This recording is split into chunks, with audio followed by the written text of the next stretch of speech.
তোমরা কেমন আছো? এই গরমে আর কেমন আছো কোশ্চেনটা করলেই তোমরা হয়তো ভাববে বাবা দিদি কি সব কথা বলছে।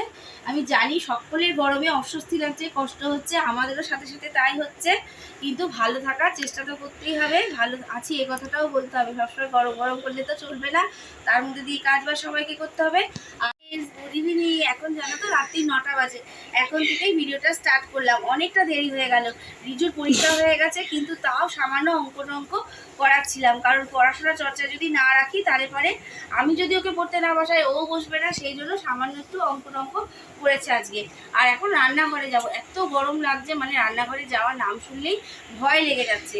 আর আমরা তো বুঝতেই পারছো, মানে সবাই দেশবাসী জ্বলছে এই গরমে, তাই না? তোমাদেরও নিশ্চয়ই সকলের এই গরমে কষ্ট হচ্ছে, আমাদেরও খুব কষ্ট হচ্ছে। মানে না খেলেও হবে না, আবার খেলে পরে অস্থির লাগছে, শুধু বলছে ঠান্ডা কিছু খায়, শরবত খায়, জল খায়, এইসব খায়। দেখেছোই তো, লেবুর শরবত কখনো খাচ্ছি, কখনো বেলের শরবত, এইসব খাচ্ছি। আর ঠান্ডা জল কিন্তু ফ্রিজের জল বেশি খাওয়া হয় না, আমি ফ্রিজে বেশি জল রাখি না, কারণ থাকলে পরে কী হবে, বিশেষ করে রিজু আর রূপু গিয়ে ওই ঠান্ডা জলটা ঢকঢক করে খাবে, কোনো রকম মেশাবে না। আমি হলে তো মিশিয়ে দিই। আর যেহেতু আমাদের চারজনের, মানে ওর মা বাবা আমার দুই ছেলেরই টনসিলের ধাত, বুঝতে পারলে তো, আমাদের সকলের টনসিলের ধাত, সেই জন্য মানে ঠান্ডাটাকে অ্যাভয়েড করেই চলতে হবে। আইসক্রিম পর্যন্ত আমি কিনে নিই না, কিন্তু ওই যে দিদুন বাড়ি গেলে পরে দিদুনের কাছে আবদার করলে তখন মা হয়তো আইসক্রিম কিনে দেয়, কিন্তু আমি তাকে বারণ করি, কিন্তু দিদুনের মন মানে না, ওদেরকে আইসক্রিম কিনে দেয়। কিন্তু এই জন্য আমাকে একটু ভেবে চিন্তে খাওয়াতে হয়, বিশেষ করে ঠান্ডা জিনিসটা। দুই ছেলেরই টনসিল আছে, জানো তো টনসিল হলে কত কষ্ট, খাওয়া যায় না, তাই না? তাহলে এখন রান্নাঘরে যাবো, আর দেখো না নিচে বসে আছি ফ্যানের হাওয়ার তলায়, মানে কিছুতেই মানছে না যে কি করলে আরাম পাবো। এই দেখো পাখিগুলো তো ঘরে নিয়ে এসেছি, দেখেছো, ওদেরও গরম লাগে পাখার তলায়, বাইরে তো অত সবসময় ফ্যান, মানে আমরা না থাকলে ফ্যানও চলে না, সেই জন্য সারাদিন হয়তো বাইরে থাকলো, আর দুপুরবেলার টাইমে খাওয়া দাওয়ার পরে যখন আমরা ঘরে চলে আসি ওদেরকেও ঘরে নিয়ে আসি, জানো তো। আর ওদের কি ভাব দুই বন্ধুতে, দেখেছো, খুব ভাব। আমরা যখন রাত্রেবেলা 9টা সাড়ে 9টায় খাবো, ওরাও খাবে, আমাদের কথা শুনে ওরাও কিন্তু কথা বলে, জানো তো। কি যে কথা বলে, ওদের ভাষা কিছু বুঝি না, কিচির মিচির করে কি সুন্দর কথা বলে, জানো। চলো এবার রান্নাঘরে যাবো, 9টা বাজে, আমার যোগাযান্তি করতে অনেকটা সময় লেগে যাবে, তাহলে ওগুলো গুছিয়ে নিই, তারপর তোমাদেরকে বলবো কি রান্না করবো আজকে। চলো। তো এতগুলো বোতল, আরও বোতল ছিল বিকেলবেলায়, বোতলগুলো ভরেছি, দেখো এতগুলো বোতল, দিনের মধ্যে যে কতবার জলের বোতল ভর্তি করছি, বোতল ভর্তি করতে করতে আমার মানে অনেকটা সময় চলে যাচ্ছে, এত পরিমাণে জল খাওয়া হচ্ছে, তাও যেন মানে ঠিক মতো করে বাথরুম হচ্ছে না। রিজু বলছে মা আমার তো হিস কম হচ্ছে, মানে সব সব শরীরে না টেনে নিচ্ছে, ঘাম হচ্ছে, অত্যাধিক ঘাম হচ্ছে। আর এই যে গরমের জন্য, শীতকালে কিন্তু এই কাজটা ছিল না, এতটা ছিল না, তখন বোতলই সেইভাবে খালি হতো না। এখন এত পরিমাণ, মানে দিনের মধ্যে 2-3 বারের বেশি আমাকে জল ভর্তি হচ্ছে। তাই রিজুকে বললাম বাবু আমি রান্নার জোগাড়টা করছি, তুই তো পড়াশোনা হয়ে গেছে, তাহলে একটু জলগুলো ভর। ও বলে ঠিক আছে বা দেখছি, আমি তাহলে তোমার জলগুলো ভরে দিচ্ছি। রান্না করবো এই যে পাস্তাগুলো, সেই দিনকে এনেছিল রিজুর বাবা, মানে রিজুটুকু বায়না করেছিল যে পাস্তা খাওয়ার জন্য, সন্ধ্যেবেলা করা হয়নি পাস্তা, তা ভাবছি আজকে ডিনারে, মানে রাতের বেলা খাবার দাবারে পাস্তাটাই করি। আটা মাখতে গরমে আজকে আর ইচ্ছা করছে না, তাই ভাবলাম পাস্তাটা যখন সন্ধ্যেবেলা খাওয়াই হচ্ছে না কদিন ধরে, তাহলে আজকে এই পাস্তাটা সদ্গতি করি, তাই না? আজকেই খাওয়া দাওয়া যাক পাস্তাটা।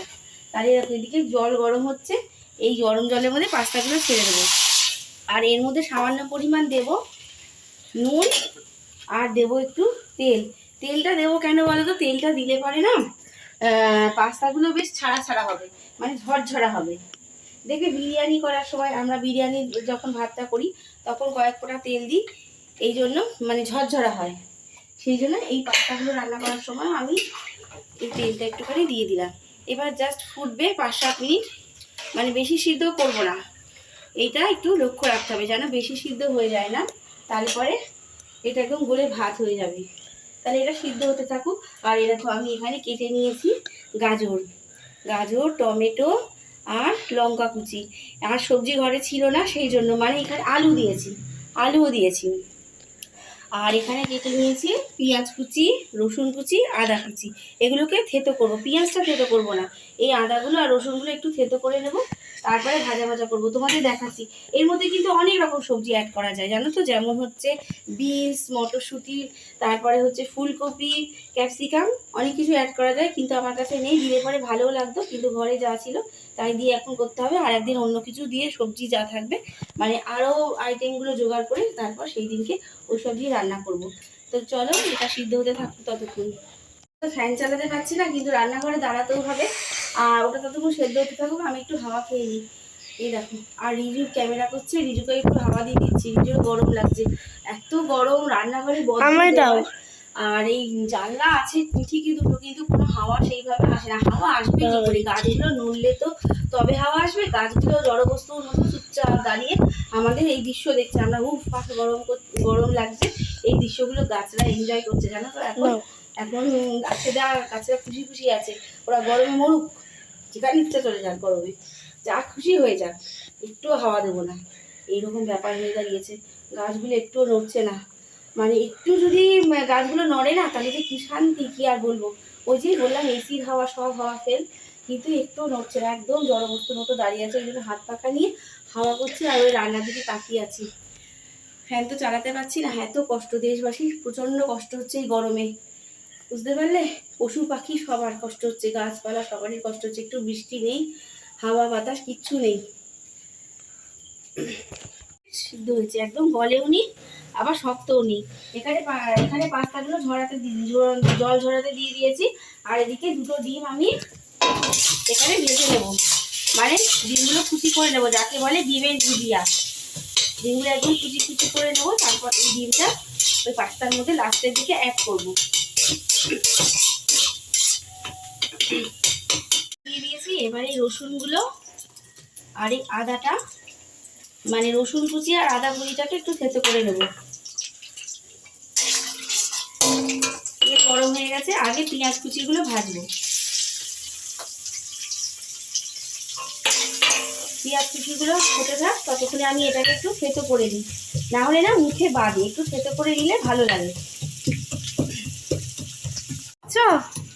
আজকে আজকে রাঁধুনি হচ্ছে রিজু। রিজু আমাকে হেল্প করে দিচ্ছে। একটু আগে সমস্ত বোতলে জল ভরলো, লক্ষ্মী ছেলে। আর বড় ছেলেরও খুব গরমে অস্থির হয়ে যাচ্ছে। কম্পিউটার শিখে আসলো, সে পারছে না, বলছে মা এত গরম। হ্যাঁ, বেশি মিহি করো না, ব্যাস জাস্ট একটু থেতো করা হবে, ব্যাস। দেখছো, মনে হয় একবার মশলা বাটার মতো থেতো করছে। দেখে নি ওর অবস্থা, তাহলে একবার থেতো করে মশলা বাটা হয়ে যাবে। রিজু একটু থেতো করলো আর আমি একটু করলাম, দেখলাম ঠিকঠাকই হয়েছে। এবার এটাকে ভাজা ভাজা করে তারপরে সবজিগুলো ভাজা ভাজা করবো।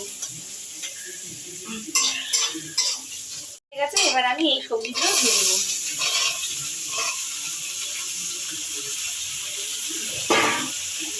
এর মধ্যে দেবো হচ্ছে নুন, হলুদ আর জিরের গুঁড়ো। নুন দিয়ে দিলাম, হলুদ দিয়ে দিলাম, আর একটু জিরে ধনিয়ার গুঁড়ো।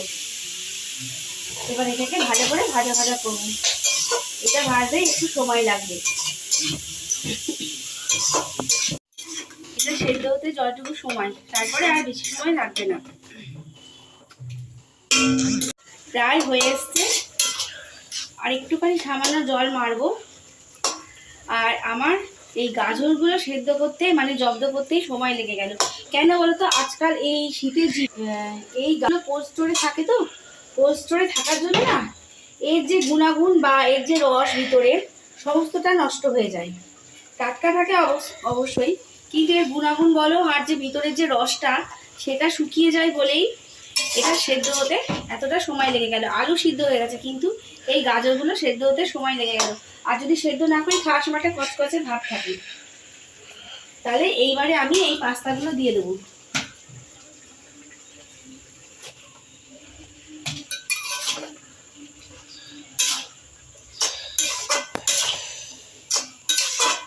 এই পাস্তাগুলো দেওয়ার সাথে সাথে কি দেবো, আমার কাছে আছে সয়া সস।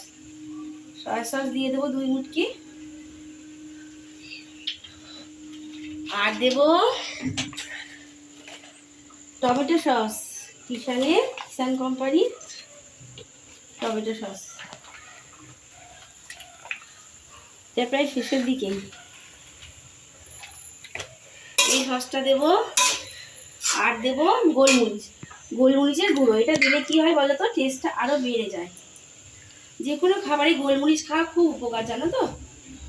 সর্দি কাশিতে খুব উপকার, আর টেস্টটাও বাড়িয়ে দেয় রান্নার। এরপরে দেব এই যে ডিমের ভুজিয়াগুলো করে রেখেছেন, সেই ভুজিয়াগুলো অ্যাড করে দিলাম।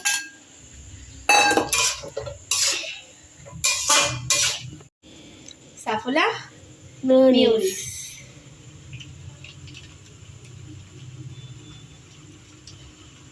ব্যাস এবার গ্যাসটা নিভিয়ে দিলাম, নাড়াচাড়া করে নিভিয়ে দিলাম। এবার রিজু তোমাদের কি বলবে শোনো। এটা তো বানালাম, এটা কি পাস্তা হলো?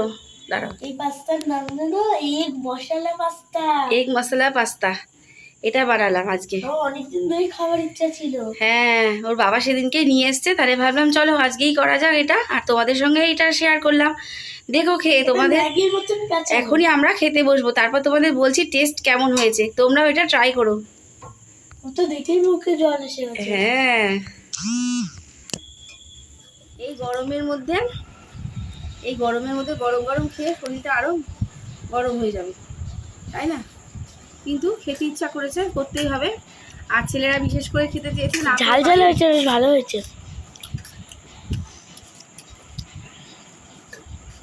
ভালো হয়েছে।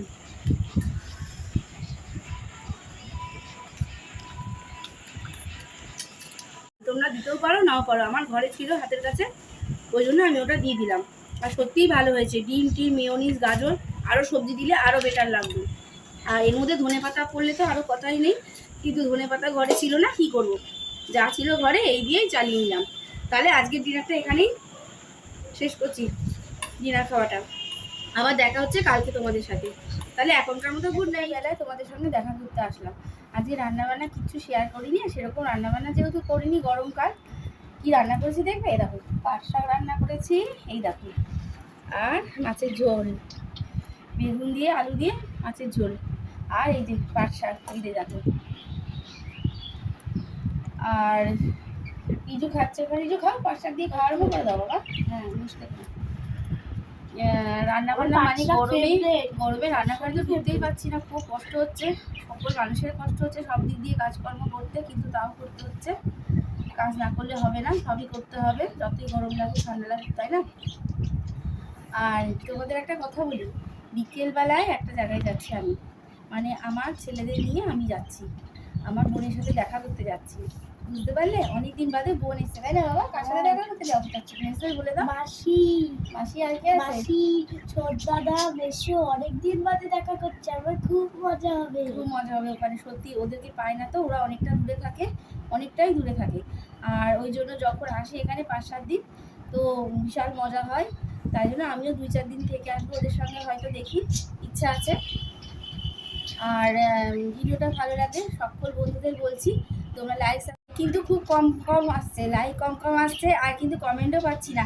তোমরা ভালো ভালো কমেন্ট করো, আমার আর রিজুর মন কিন্তু পড়ে যায়। সবার আগে রিজু কিন্তু ভিডিওগুলো খুলে ওয়াচ করে, কি কমেন্ট হলো, কোন আন্টি কোন আঙ্কেল বা দাদা ভাই দিদি ভাইরা কি কমেন্ট করলো, সেই আগ্রহে বসে থাকে, জানো তো বাচ্চাটা। তাই জন্য বলছি প্লিজ তোমরা ভিডিওটা দেখো, স্কিপ করো না, আর তোমরা লাইক কমেন্ট শেয়ারগুলো করতে থেকো। তাহলে খেয়ে নিই ঝটপট করে, আবার বিকেলবেলা তৈরি হয়ে তোমাদের সামনে আসছি, ঠিক আছে? ওদেরকে পরিচয় দিয়ে দেবো ওদের সাথে তোমার, ঠিক আছে? না চলো, কিন্তু খেয়ে দিয়ে উঠেও অনেক কাজ, খেয়ে দিয়ে উঠলে আর কি হবে। ওই যে বড় ছেলে কম্পিউটারে চলে যাচ্ছে, সাবধানে যাবি, হ্যাঁ? গিয়ে ফোন করিস, আর ছাতা খুলবি, অবশ্যই ছাতা খুলবি, যা রোদ ছাতা মাথায় দিয়ে যাবে। বড় ছেলে এই দুপুরবেলা 2টো থেকে ক্লাস, ও কম্পিউটারে গেল, আস্তে আস্তে ওর 4টে 4:30 হবে, ও আসবে, তারপরে আমরা বিকেলবেলা সবাই মিলে বেরোবো। আর বললাম যে ছাতাটা খুলিস বাবা, এক হাতে চালাতে একটু অসুবিধা হয়, কিন্তু তাও চালাবি, আসতে দিন। আর এই দেখো কি ডালিমটা কাটবো, আর এই দুটো লেবু। বড় ছেলে তো চলে গেল, আসলে পরে তারপর দেবো। লেবু কাটতে পারিনি, না কাটলে তো খাবো না, কিন্তু চলে গেল যেহেতু, সেহেতু আসলে পরে তারপরে দেবো। কেটে কেটে রেডি করে রাখি এই ফলগুলো। এই ডালিমটা ছাড়াতে সময় লাগবে, আর লেবুটা কেটে রাখবো, নিজু খাবে, আর তো দাদার জন্য রেখে দেবো। আর ওই দেখো কতগুলো বোতল, সকালে একবার ভরেছি, রাত্রে ভরেছি, আরও এতগুলো বোতল হয়েছে। এইসব বোতলগুলো জল এত খাচ্ছি, তাও জলের চাহিদা মিটছে না। আর তারপর এসব থেকে রেডি করে নিই, তারপর বিকালে রেডি হয়ে তোমাদের সঙ্গে একবার দেখাই। দেখো রেডি হয়ে গেছি, বড় ছেলেও চলে এসেছে কম্পিউটার ক্লাস থেকে, আর একটুখানি বাদে বেরিয়ে যাবো। আর চার্জারটা তো নিতেই হবে, এটা না হলে তোমাদেরকে ভিডিও দেবো কী করে, তাই না? চার্জার নিতে হবে। আর বড় ছেলের ফোনের চার্জার, ওকেও বলছি তুই ঠিক করে গুছিয়ে নিবি ওর চার্জার। তাহলে মোটামুটি রেডি হয়ে গেছে, এবার রিজুর বাবা ডাক দিলেই নিচে যাব, গিয়ে ব্যাস ট্রেনের দিকে রওনা হবো আমরা। তাহলে গুছিয়ে নি ফটাফট করে। হ্যাঁ, চলে এসেছি, তোমাদের তো বলা হয়নি যে আমি কোথায় এসেছি বোনের সঙ্গে দেখা করতে, আমার বাপের বাড়িতে। দাঁড়াও, আর একে দেখো জল খাচ্ছিলাম, এত গরম লাগছে যে মা এসেই জলটা গড়িয়ে দিল, যাকে জল খা। বলেছিলাম না বাবা সবসময় জল দিতে পারে, আজকে মা গড়িয়ে দিয়েছে যে জলটা খা। সত্যি জলটাকে তৃপ্তি করলাম, এত ঠান্ডা দিয়ে বোতলে জলটা ছিল না। আর এই দেখো, এইটা আমার একমাত্র বোন, দেখেছো তো? হাই বলে। আর এই যে বোনের ছেলে, একে আগে পরিচয় করায়। এর নাম কি? রমি। নাম বলে দাও, ফ্রেন্ডসের নাম বলে দাও। আমার নাম রমিত। হ্যাঁ, ওর নাম রমি। ওর পড়াশোনা এত ভালো, তো কালকে তোমাদের বলবো। হ্যাঁ ঠিক আছে। আর এই যে আমার বড় ছেলে, এবার লাইটও জ্বলে। এই লাইট হচ্ছে। ওরে বাবা, ফাইন বোতলটা দেখছো? বাবা, আমি তো এরকম বোতল দেখিনি। লাইট চলে এই বোতলটাই, তাই? আর ওই যে আমার মা বসে আছে। এখন মা দুই মেয়ে গল্প আর ভরা বাড়ি, এখন নাতি নাতিকে দিয়ে এনজয় করবে, বুঝতে পেরেছো তো? মানে ভরা বাড়ি, এইটুকু বাড়ি কিন্তু ভরা বাড়ি। আচ্ছা, বললাম না বোনের সাথে এসে আমি জমি আড্ডা দেওয়া হবে, গল্প দেওয়া হবে, গল্প করা হবে সবাই মিলে, আর খানা পিনাটা আছেই তার সাথে। আজকে বলেছি বোনকে রান্না করতে, দেখি ও আজকে কি রান্না করে, ওর হাতে রান্না খাবো। বুঝতে পারলে তো? আমার রান্নাঘর থেকে ছুটি কিন্তু আজকে, কালকে রান্নাঘরে ঢুকবো। আর বাবা কি রান্না করতে জানো তো? পায়েস রান্না করছে, কিন্তু গরম গরম পায়েস, এই গরমের মধ্যে খাবো না। বাবা বলছিল একটু পায়েস খা, তাই বলে যে না, কালকেই পায়েসটা খাবো। আর হ্যাঁ, আর আসার সাথে সাথে মা সবার জন্য কি করলো, ঘোল রান্না করি, সরি ঘোল লস্যি বানালো। আমি বললাম সবাই মিলে গল্প করি না, সে তো কিছুতেই ছাড়লো না। সবাই মিলে ঘোল টোল খেলাম। এখন পেটটা পুরোপুরি ঠান্ডা হচ্ছে। তোর পেট ঠান্ডা হয়েছে? ঠান্ডা হয়েছে তো? এসি হয়ে গেছে? ওর পেটে এসি হয়ে গেছে। রমি, তোমার পেট ঠিক ঠান্ডা হয়েছে? ওর পেটে ঠান্ডা হয়ে গেছে। তাহলে এখন পেটে ঠান্ডা হয়েছে, মাথাটাও ঠান্ডা হয়ে আছে। এখন একেবারে হ্যাঁ, এখন গল্প হবে জমিয়ে। তাহলে আজকের মতো ভিডিওটা, এই দেখো ক্যামেরা ধরে যাচ্ছে আমার ছেলে। ছোট ছেলে রিজুকে দেখো, রিজু কি করছে দেখো দাদাদের সাথে। ওই দেখো, দেখেছো? ওই দেখো, দেখেছো রিজু? হাই বলো।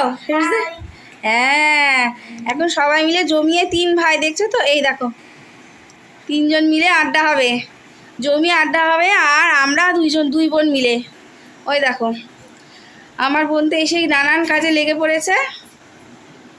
আমি যাব কালকে রান্নাঘরে, রন্ধনশালায় কালকে আমি যাব। আজকে আমার ছুটি, আজকে আমি বোনের হাতে রান্না খাবো। তাহলে আজকের মতো ভিডিওটা এখানেই শেষ করছি। তোমরা সবাই ভালো থাকবে, সুস্থ থাকবে, আর নিজের শরীরের যত্ন নেবে। আর কি করতে হবে? বেশি বেশি করে লাইক, শেয়ার, কমেন্ট করতে হবে। Tata, good night. আর একটা নতুন ব্লগে কালকে দেখা হবে তোমাদের সাথে, ঠিক আছে? আজকের মতো আসি।